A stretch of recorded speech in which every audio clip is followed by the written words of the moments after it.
In this lesson, we're taking a look at the song Blinding Lights by The Weeknd. We're going to do a super simple version, just using basic open chords and then throwing that riff on top as well. So I'm going to take you through all the parts, and then at the end of the video, I'm going to show you how to put it all together using a looper pedal.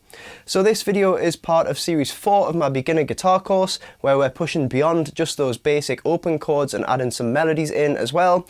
You can find more riffs and songs like this one in the playlist in the description, and anything that you're struggling with, it's all covered in the previous series of my beginner's course, which you can find on my channel page. We're going to start with the chords in this one, so let's dive in. So for the chord progression, we've got a capo on the 3rd fret to get us in the right key for the song. It's the same chords the whole way through, which makes it nice and easy. We've got 4 chords which go on for 2 bars each, starting with the D minor. So 1, 2, 3, 4, 1, 2, 3, 4 to A minor. 1, 2, 3, 4, 1, 2, 3, 4, C, 2, 3, 4, 1, 2, 3, and G, 2, 3, 4, 1, 2, 3, 4. So we've got our nice simple D minor, A minor, C, and G progression. The interesting thing happens when you add the strumming. Now, the strumming pattern I would suggest for this song sounds like this. And that's a 2-bar pattern, so if you put one of those patterns on each chord, that'll fill out your full 8 bars. And this strumming pattern is down, down, down, up, down, up, up, down, down, up, down. With the percussive strumming, that would be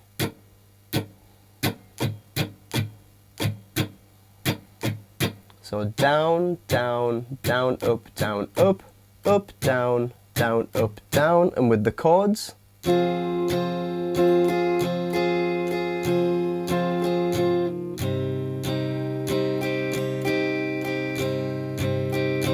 down, down, down, up, down, up, up, down, down, up, down, down, down, down, up, down, up, up, down, down, up, down. Like all strumming patterns, one of the main things to focus on is keeping the arm moving, especially that part in the middle of the 2 bars where we have 2 up strums. Down, down, down, up, down, up, up, down. So you've got to make sure that you strum the up, hand moves down without touching the strings, and then you catch the strings on the up again. Very much like the Old Faithful pattern, but this is a little bit more of a complex pattern with it being the full 2 bars. If it helps you to hear it with the musical counting, that would be 1, 2, 3, and 4, and 2, 3, and 4. 1, 2, 3, and 4, and 2, 3, and 4. So you can hear that the down strum that we're skipping would be the 1 of the 2nd bar, which I think is what makes it sound interesting, really. Leaving out that what would normally be a really obvious down strum just helps it have a little bit of groove. And one final thing that I want to mention is that you could throw in an extra up strum on the very last 8th note of the bar.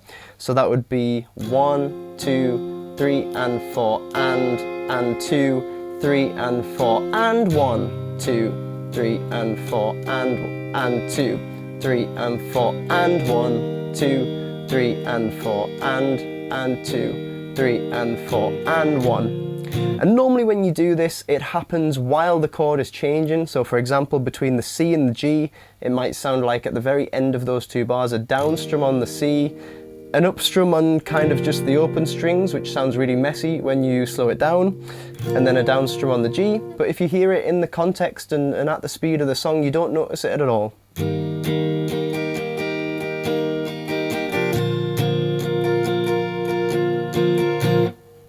It just sounds like normal guitar playing, and a lot of people will naturally throw that extra strumming. Just let it happen and synchronize the left hand chords up with the right hand strumming.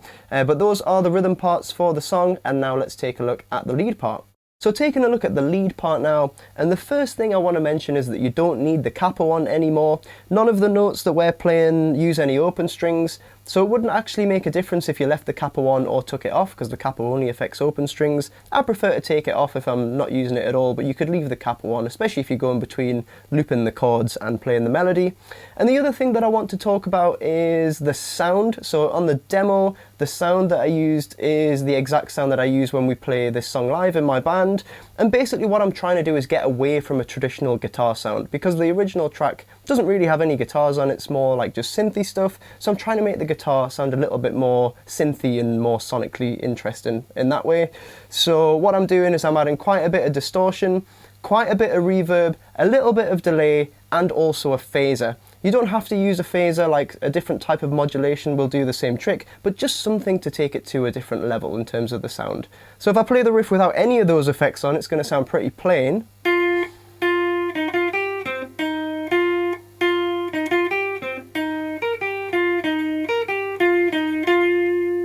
But just to show you the difference, if I put all of those effects on, this is the sound.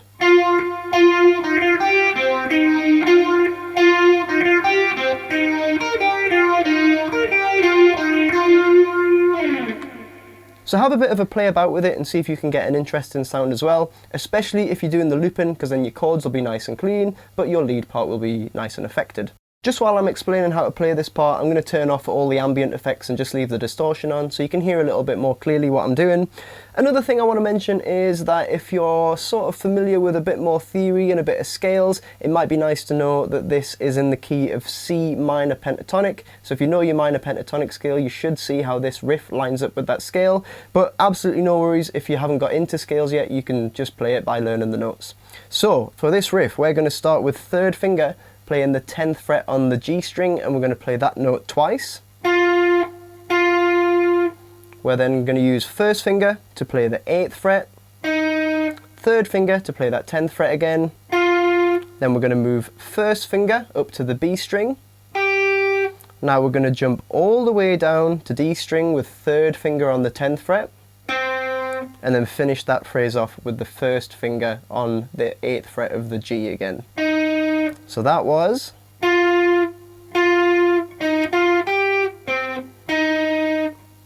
And then for the next part, we just repeat all of that exact same part. So it's just the same thing twice in a row. So if I play through what we've done already.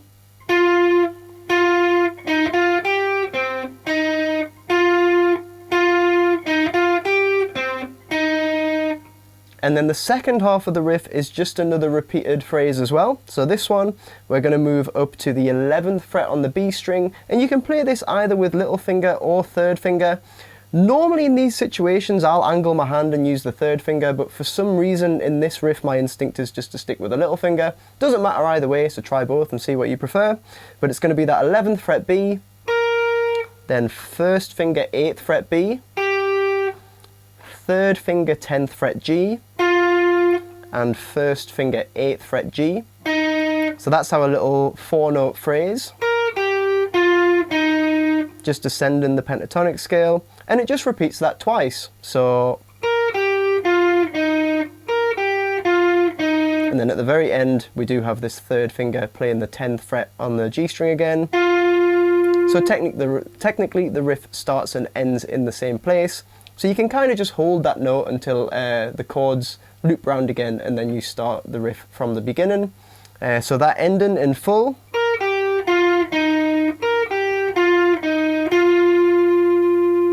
Then we'd start the riff from the start again.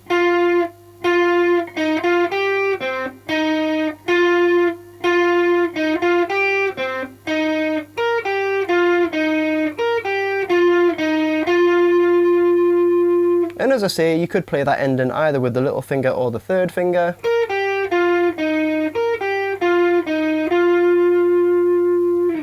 Makes no difference to the sound really, so try both of them.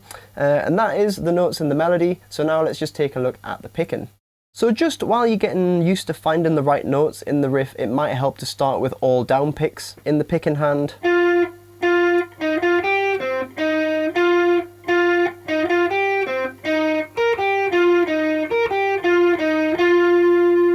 That's not too bad, but I do think it's a good idea to get away from just down picking all the time. I did a video on alternate picking, so it might be worth checking that out if you haven't already. So suggestions for picking direction on this one. This tends to be how I play it.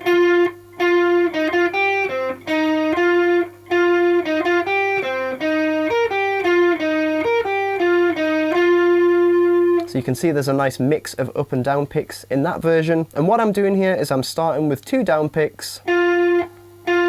Then I'm going up down on G as I play the 8th and 10th fret. Then I'm going beyond the B string so I can up pick it. And that's quite helpful for sending my pick back down to down pick the D string. So that first little phrase, I'm going down, down, up, down, up, down, and then up on the G string at the end.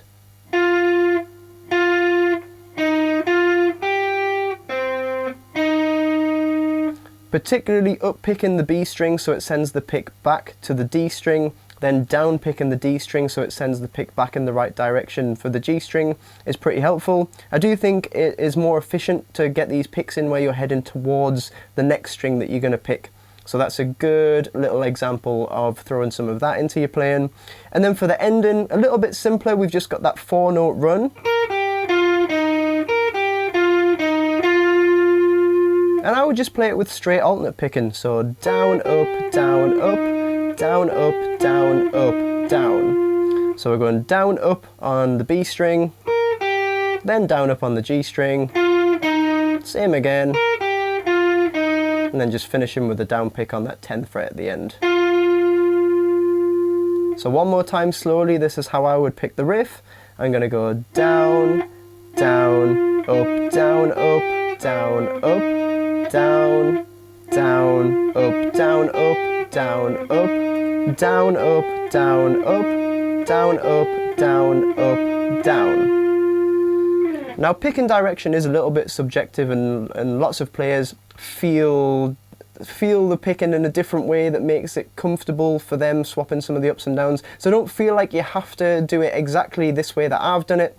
If you find that you just down picking it all the time naturally, then maybe try and do it exactly as I've described, just to force yourself to get some downs and ups in. But if you find that you are doing some alternate picking, but it happens to be slightly different to how I've explained, then just stick with that, because that might be what naturally works best for you. There's a lot of trial and error that comes along with developing this side of your playing, so you just got to give it a go and see what works best for your natural technique. But that is the lead part, both the notes and the picking. So try and get all of that together, and then we're going to take a look at how you can incorporate this into a looper pedal practice session as well.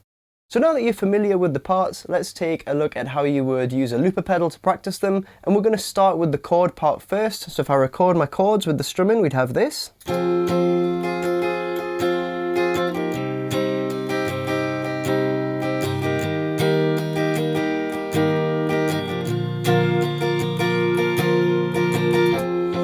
I'm just going to let that cycle round. I'm going to get rid of the capo. Wouldn't make a difference if you left the capo on. I'm going to turn all the effects on that I talked about, and then play the main riff.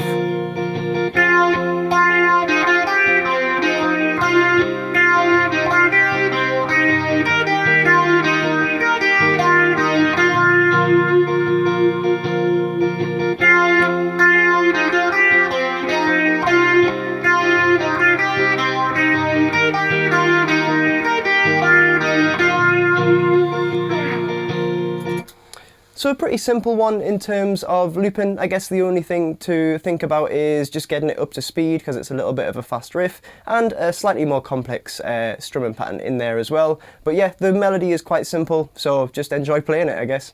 So there you have another fun tune to jam along with. Keeping it a little bit more modern with this one. I would definitely recommend jamming along to the original track, trying to play both the chords and the lead part in time. It is a little bit fast, this one. We're looking at above 170 BPM, so you know, pretty high tempo. So you can slow down the original track on YouTube if it makes you feel more comfortable, just until you get used to it, and then gradually raise the speed back up to full speed.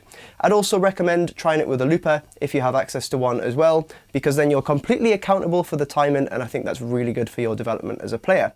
Remember, you can find more song and riff lessons like this one, where we're covering the chords and the lead parts, in the Series 4 playlist in the description, and anything that you're unsure about you can brush up on in the previous series of my beginner's course, which is all accessible on my YouTube channel page. Feel free to subscribe if you'd like to follow along with the lessons, and I'd hugely appreciate you giving the video a like if you found it helpful. We've got even more songs coming up like this one, so I'll see you in the next lesson.